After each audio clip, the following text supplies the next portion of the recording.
Assalamualaikum warahmatullahi wabarakatuh.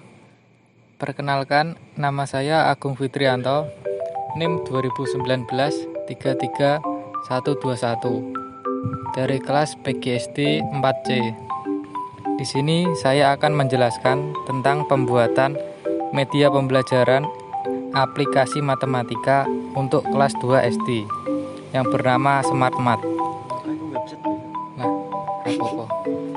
Dalam pembuatan aplikasi ini, kita memerlukan software berupa Construct 2, Adobe Illustrator, dan juga mengunjungi website monaka.mobi untuk mengekspor file tersebut. Langkah pertama yaitu mencari materi. Di sini saya sudah menyiapkan materi yang nantinya akan dibuat dalam media pembelajaran SmartMath. Ini contoh materinya.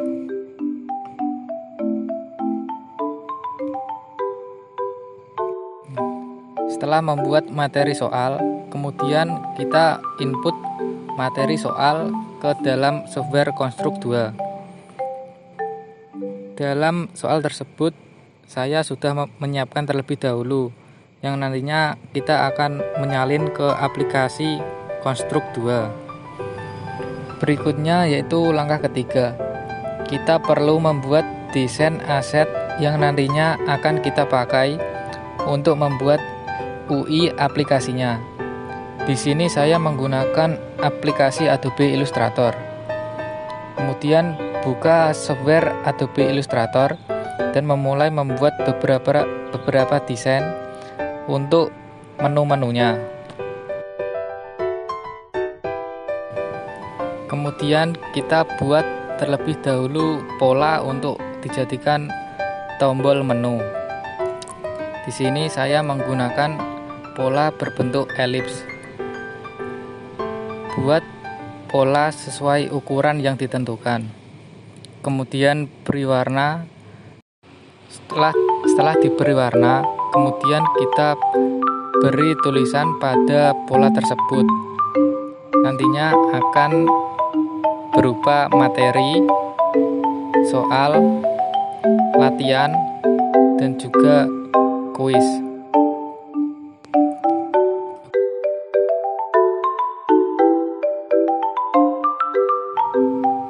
Setelah selesai membuat 4 pola menu tersebut, kemudian kita gabung pola tersebut menjadi satu dengan cara mengklik kanan semua pola tersebut, kemudian klik grup agar menjadi satu.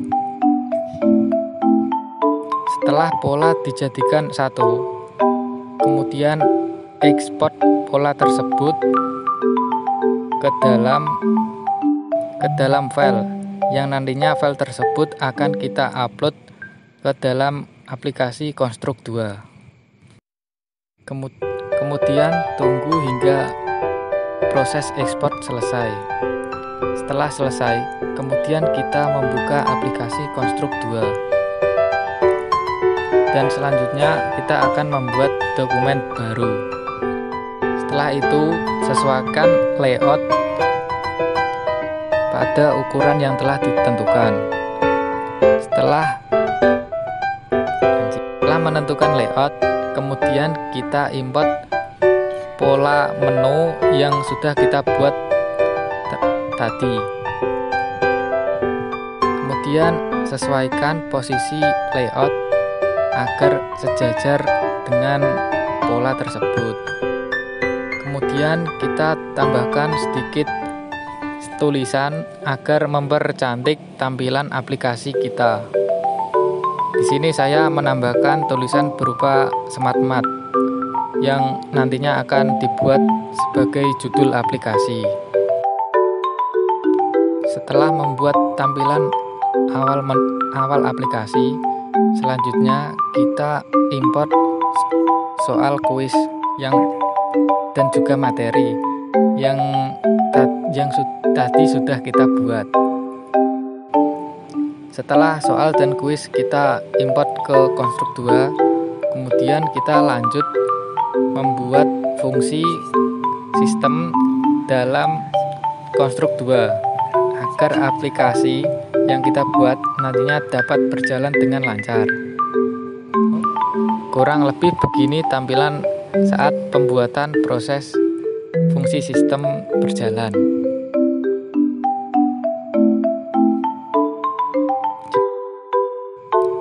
Setelah membuat UI menu dan membuat fungsi sistem yang dikira sudah berjalan, kita kemudian ekspor dokumen dalam bentuk file yang nantinya kita kompres menjadi zip agar bisa dikompil menjadi aplikasi pada tahap selanjutnya. Selanjutnya kita buka website monaka.mobi. Kurang lebih begini tampilan dalam website monaka.mobi. Kemudian kita pilih import untuk mengimport file yang sudah kita buat tadinya. Pilih file yang berupa folder zip. Kemudian tunggu hingga proses import selesai. Kemudian setelah import selesai, kemudian kita beri project nama. Di sini saya memberi nama SmartMath. Kemudian buka project yang sudah kita buat dalam Monaka tersebut. Tunggu hingga proses pembuka selesai. Kurang lebih begini tampilannya.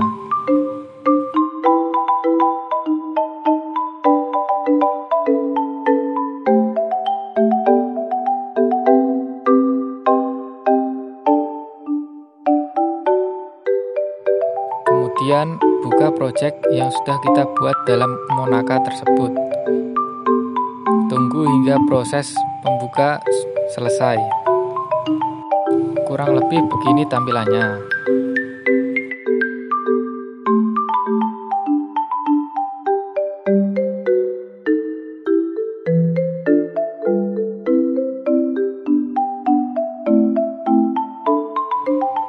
Agar project kita menjadi aplikasi, kita perlu masuk ke dalam menu build Android. Kemudian tunggu hingga proses build selesai.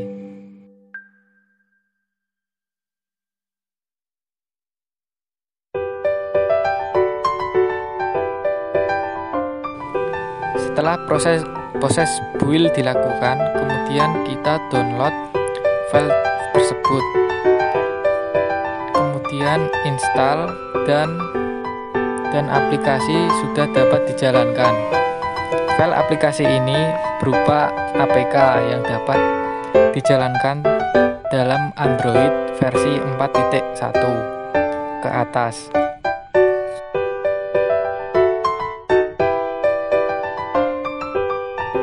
Ini adalah contoh project aplikasi yang sudah saya buat yang berjudul SmartMath. Di sini terdapat materi soal, latihan soal kuis, dan juga menu.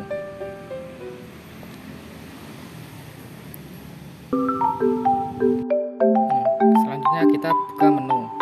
Di dalam menu sudah terdapat kompetensi dasar, kompetensi insi, dan juga latihan soal. Kita buka latihan soal, terdapat soal penjumlahan dan pengurangan. Seperti ini kurang lebihnya. Kemudian kita buka tentang materi soal.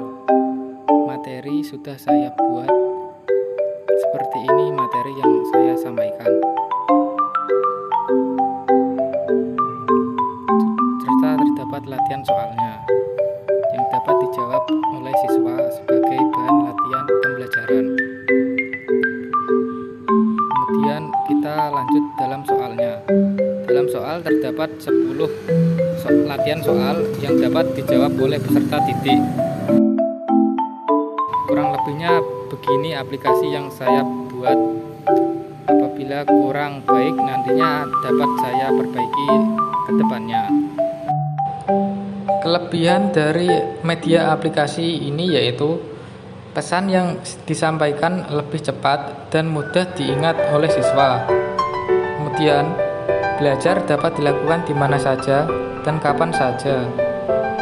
dapat diulang-ulang apabila siswa tersebut tidak paham materinya, dapat meningkatkan kualitas dan hasil belajar siswa.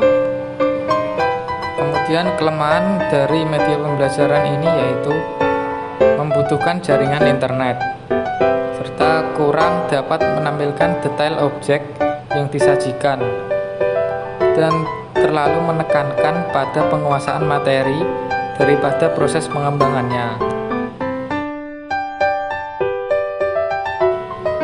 Berikut adalah feedback dari guru serta siswa.